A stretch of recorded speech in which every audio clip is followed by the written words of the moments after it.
Good morning everybody and welcome back to another video.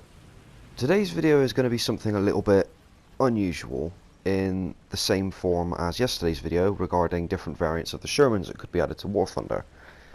Today I wanted to have a little bit of a think about the AMX-30. The influence from this video comes from a gentleman on the War Thunder subreddit. I hope I'm going to pronounce this name right. Devil Luke Dude. There isn't another L, but I'm assuming it's either Devil Ook Dude or Devi Luke Dude. I apologise if I've butchered that, but anyway. We were discussing in the subreddit whether the AMX-30 would be added into War Thunder, along with... I posted a picture of the AMX-30. The same picture will be used as the thumbnail for this video, by the way, just so it's easily identifiable for those of you who have been following this thread to watch this video should you want to. And I was intrigued as to whether the AMX-30 is going to be added, as, to be honest, I don't see another variant for Tier 5 French Ground Forces, or Tier 6, depending on which model they put in the game. What BR it would have, if it was added, and the sort of performance that we would expect. Hence the reason the Leopard 1 footage is in the background of this video, because I think the Leopard 1 is most likely the closest counterpart we can draw between the AMX-30. Well, yeah, between the AMX-30. So a little bit of background information on the tank. This is straight from Wikipedia, so here we go. The AMX-30 is a main battle tank designed by AMX and first delivered to the French Army in 1966. The production version of the AMX-30 weighed 36 metric tons and sacrificed protection for increased mobility. Do you see the similarities yet? The French believed that it would have required too much armour to protect against the latest anti-tank threats, thereby reducing the tank's manoeuvrability. Protection, instead, was provided by the speed and compact dimensions of the vehicle, including a height of 2.28 metres.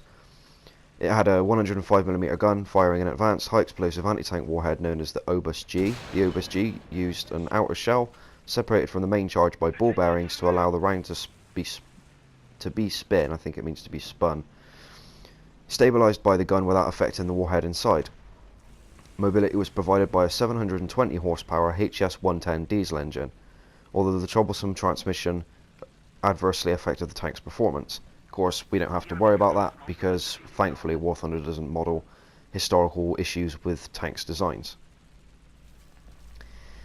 The AMX-30 has quite a long service history, serving in the Iran-Iraq War, the Gulf War, and the Saudi Arabian-led intervention in Yemen.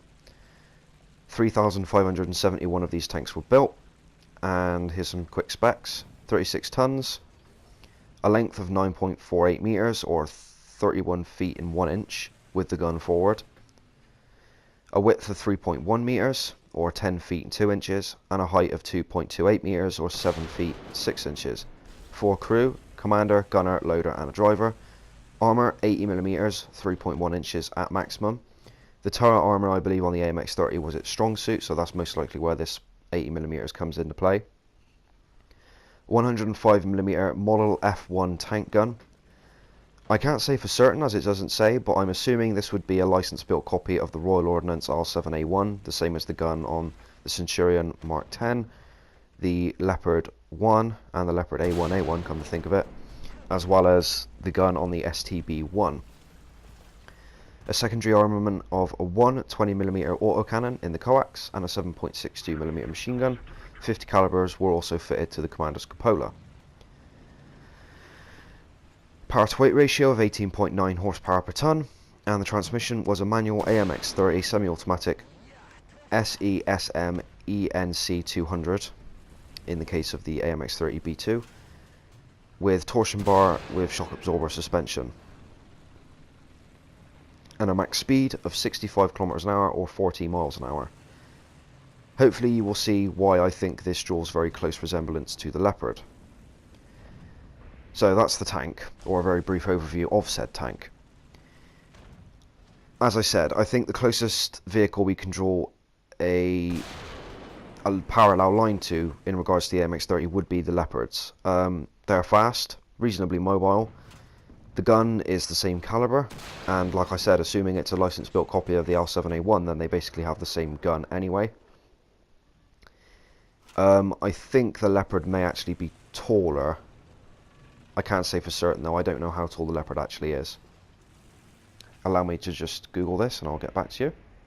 Okay, so here are the specs for the leopard straight off of Wikipedia. 42.2 tons, so the leopard weighs more.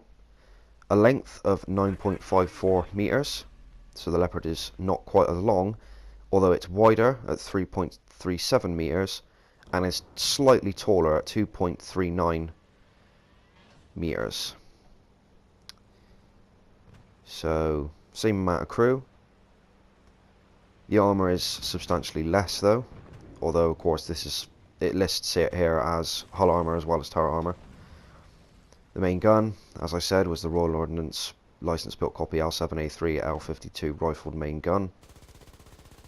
Secondary armament of 7.62 MG3 machine guns. The Leopard, however, has a more powerful engine, 819 horsepower, although it's worth noting, of course, that the Leopard weighs more than the AMX-30. The Leopard also has the same top speed of 65 kilometers an hour. So, in all due respects, should the AMX-30 be added into the game, it's going to be almost the French equivalent of the Leopard 1. Almost identical, in fact. Although the 20mm coax will be an interesting addition. So that's a brief overview of the Leopard as well, so you can see why I've drawn a line between the two of them. I really do hope the AMX-30 makes it into the game. Given its, as I said, you know, with the information I've just provided, given how closely it resembles the Leopard, I would expect it to have the same battle rating of 7.7 and be at tier 5. For the standard AMX-30, anyway. Should the modified version of the tank end up into the game,